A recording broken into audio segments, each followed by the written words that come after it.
je m'appelle professeur Moustapha Kassé. Je suis doyen honoraire de la faculté des sciences économiques.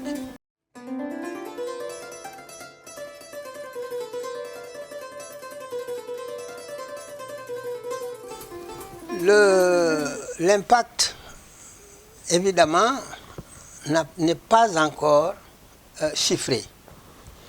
Le ministre hôte promet effectivement de mobiliser une équipe de statisticiens pour arriver à peu près à des chiffres plus adéquats pour voir exactement l'impact. Donc, nous ne pouvons faire que présumer ce qui va se faire, ou en tout cas faire quelques évaluations prospectives. D'abord, si nous prenons le monde, aujourd'hui, cette crise sanitaire mobilise à peu près au niveau mondial de 200 milliards de dollars, ce qui correspond à peu près à plus de 100 000 milliards de francs CFA. Alors, également pour l'Afrique, il y a quelques prévisions qui sont faites. L'Afrique aura besoin de 10 000 milliards de francs CFA pour effectivement faire face. Le Sénégal, évidemment, une fois encore, le chiffrage n'est pas fait. Mais il est évident que de toute façon, l'impact de cette crise au niveau de l'économie sera extrêmement important. Parce qu'il ne faut pas oublier, bien entendu, que nous allons avoir des secteurs importants de l'économie nationale qui effectivement ne fonctionneront pas, ou en tout cas ne donneront pas effectivement un fonctionnement régulier et normal, ce qui va perturber en quelque sorte les grands déséquilibres macroéconomiques. Au niveau de ces secteurs, nous avons à peu près le tourisme, nous avons le transport, nous avons le commerce, etc. Et d'autres secteurs qui seront fortement impactés par précisément le confinement, n'est-ce pas, auquel on soumet précisément, si vous voulez, l'ensemble de la société. Si bien que le fait que pour répondre, ou en tout cas pour faire face à la crise, si vous voulez, on immobilise à la fois et la société et le système productif, bien entendu, cela va amener des conséquences économiques et financières qui sont extrêmement importantes.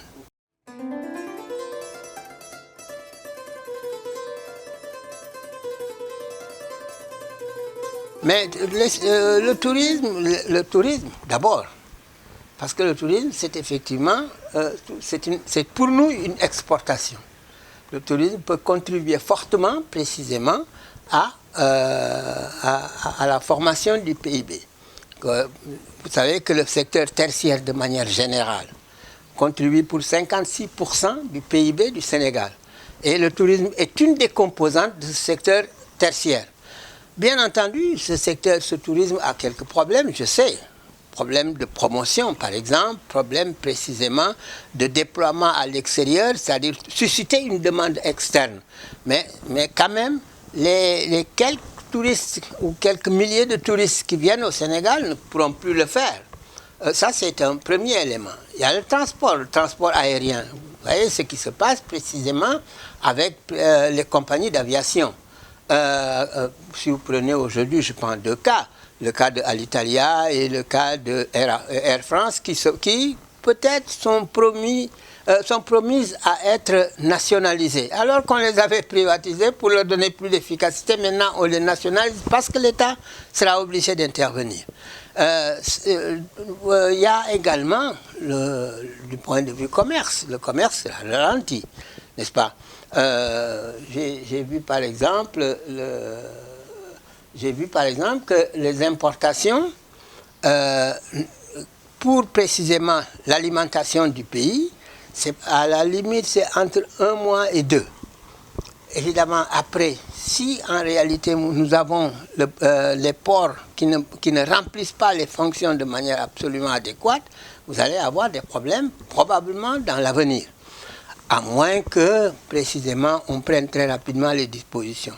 Mais il y a maintenant les dépenses que l'État doit faire pour faire face, c'est-à-dire les dépenses sanitaires. Ces dépenses imprévues, comme c'est l'État, ce sont des dépenses budgétaires. Le président a dit qu'il va débloquer 1 milliard, évidemment, mais je pense que pour faire face, il va falloir un peu plus d'1 milliard.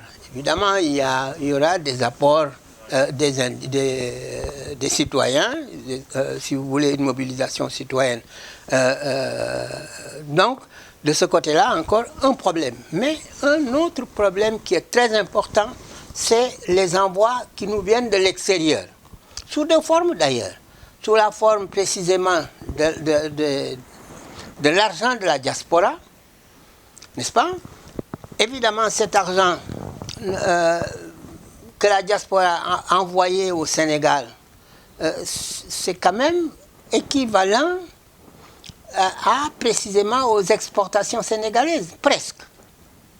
Et constitué, si vous voulez, une soupape de sécurité sociale très, très, très, très importante. Évidemment, maintenant, les travailleurs sénégalais qui sont à l'extérieur sont confinés. Les ressources qu'ils vont gagner, ils les garderont précisément pour leur propre survie sur place. Parce que, évidemment, les conditions ne sont pas précisément réunies. Il y a les investissements aussi à l'extérieur qui vont s'arrêter pour un moment, probablement. Alors, vous avez donc ce panorama, ou cette panoplie de problèmes qui, évidemment, font que l'économie connaîtra en quelque sorte quelques difficultés. Et ces difficultés vont se traduire précisément probablement par une baisse de la croissance. Dans quelle proportion, je ne sais pas encore, mais probablement, comme le ministre va mettre une équipe de statisticiens, on verra, mais l'impact sur la croissance sera effectivement évident. Je pense qu'on pourrait perdre 1 ou 1% de croissance, mais c'est important déjà. Si vous prenez par exemple pour l'Afrique, ça a été déjà fait parce que la Commission économique pour l'Afrique a fait les évaluations sur les 10 600 milliards de dollars nécessaires pour faire face effectivement à la crise. L'impact sera à peu près une croissance de 1,2%. Une décroissance de 1,2%. Ça, c'est déjà fait. Alors, donc, certainement au Sénégal, nous aurons à peu près un problème de ce type. Voyez un peu, c'est la variété, si vous voulez, la variété des secteurs qui sont affectés, simplement qui entraîneront, si vous voulez, ces conséquences négatives, n'est-ce pas? Particulièrement le confinement qu'on veut effectivement qu'on veut faire. La capacité, ça y est, ce sont des ressources budgétaires. Si vous dites que l'État doit faire, l'État ne peut faire que par le biais de son budget. Le budget est maintenant déficitaire. Je ne vois pas d'excédent budgétaire qui permette effectivement de mobiliser des ressources pour des dépenses surtout imprévues. N'est-ce pas? Premièrement. Deuxièmement, l'aide extérieure, c'est-à-dire ce qu'on appelle la solidarité extérieure. Elle ne se manifeste pas encore, ou se manifeste timidement. Il est vrai, la Banque mondiale a promis précisément de décaisser 10 milliards de dollars pour venir en aide aux pays qui sont sérieusement affectés. Quelle va être la clé de répartition? Est-ce que le Sénégal sera parmi précisément les pays bénéficiaires? Probablement, nous devons être parmi les pays bénéficiaires. Alors, il restera évidemment l'autre volet de financement, c'est l'endettement. Alors, jusque-là, nous avons une dette soutenable, à la limite de la soutenabilité, mais soutenable quand même. Environ 60,7-60,8% du PIB. Or, le plafond est à 70%, donc soutenable. Alors, cette dette, si elle augmente, quel problème ça va poser? Regardez le cas de la France.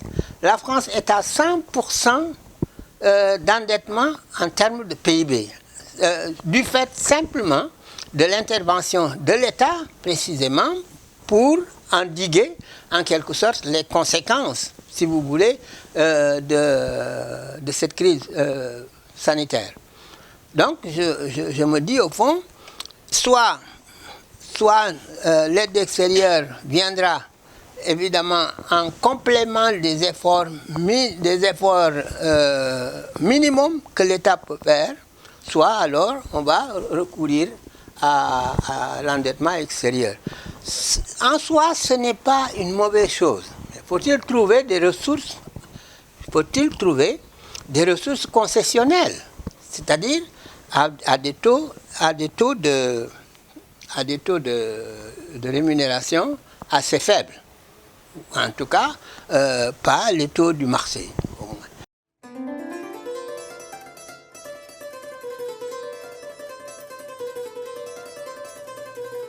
Mais oui, on peut bien le faire. Mais en fait, les textes ne le permettent pas. Parce que le texte de la zone franc a bien défini les limites de la contribution de la BCEAO au trésor public africain, au trésor public des pays membres. Maintenant, il est possible que de toute manière, on change l'échelle. C'est possible. Mais cela aussi, il faudra effectivement le décider. Probablement à l'occasion d'une négociation, au regard de la particularité de la situation. Et au regard également de ses conséquences sérieuses sur les économies nationales. Mais en réalité, je ne vois pas actuellement d'obstacle majeur pour qu'il y ait ce recours-là. Mais je dis simplement, il n'y a pas d'automaticité dans la réalisation, dans la mobilisation de telles ressources. Il va falloir effectivement que le Conseil des ministres se réunisse, le Conseil des ministres des Finances se réunissent pour voir exactement quels sont les besoins des trésors publics pour faire face effectivement à la crise. Évidemment, en ce moment maintenant, on pourra voir précisément quelles sont les attitudes des uns et des autres par rapport effectivement à justement cette modification, si vous voulez, du taux que la Banque centrale devrait impartir normalement au trésor public des États. Alors, mais je ne pense pas là aussi qu'il y ait la main de la France. La France peut avoir une main bloquante, de toute manière. Je pense que si les États le veulent, ils le feront. Ils ont absolument, les textes le permettent en réalité. C'est-à-dire que parfois, il ne faut pas être dans ces débats où en fait les gens parlent beaucoup mais ignorent tout précisément des textes de la zone franc. Oui, c'est pourquoi je pose la question. Mais oui, mais je dis c'est possible. En coulisses, les gens se posent des questions. Mais c'est possible. Ils sont assez techniques, comme vous le dites, que par exemple... C'est possible, c'est possible. Dans les textes, la France, par exemple, a le droit de... Ne peut pas, n'a aucun droit. N'a aucun droit de blocage actuellement. D'autant plus que le président français a déclaré devant la face du monde que la France se retire précisément de toutes les instances décisionnelles de la BCEAO. Je ne vois pas quelle va être, à partir de quelle institution elle va bloquer telle ou telle volonté manifestée par les États membres. Donc de ce côté-là, je pense qu'il n'y a pas de problème.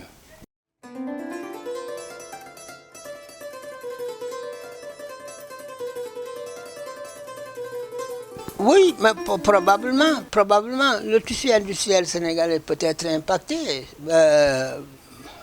sur plusieurs aspects, bien que ce tissu industriel apporte 22%, entre 20 et 22% au PIB.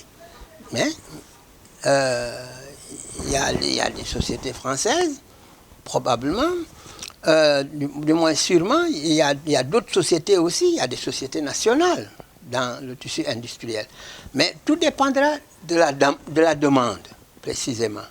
De la demande interne des ménages pour de tels produits.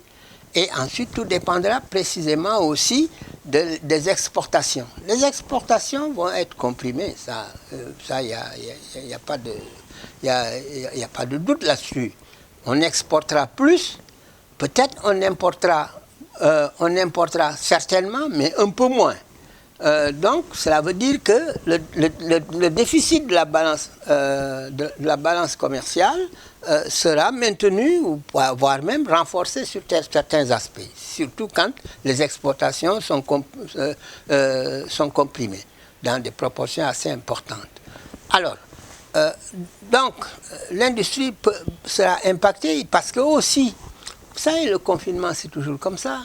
La productivité de la main-d'œuvre devient assez faible, très très faible. Je dis toujours, un système de santé défaillant, c'est effectivement une main-d'œuvre défaillante et à faible productivité. Un système d'école défaillant, c'est encore précisément des conséquences négatives sur la croissance. Si bien que si vous avez à peu près des défaillances dans le système sanitaire, cela voudra dire que la productivité globale, justement, de la main-d'œuvre va diminuer très fortement. Autrement dit, nous allons avoir au niveau de l'industrie probablement des baisses de production. Et évidemment, il y aura quelques secteurs qui peut-être vont en bénéficier. Mais est-ce que les individus auront les revenus nécessaires? Évidemment, il y a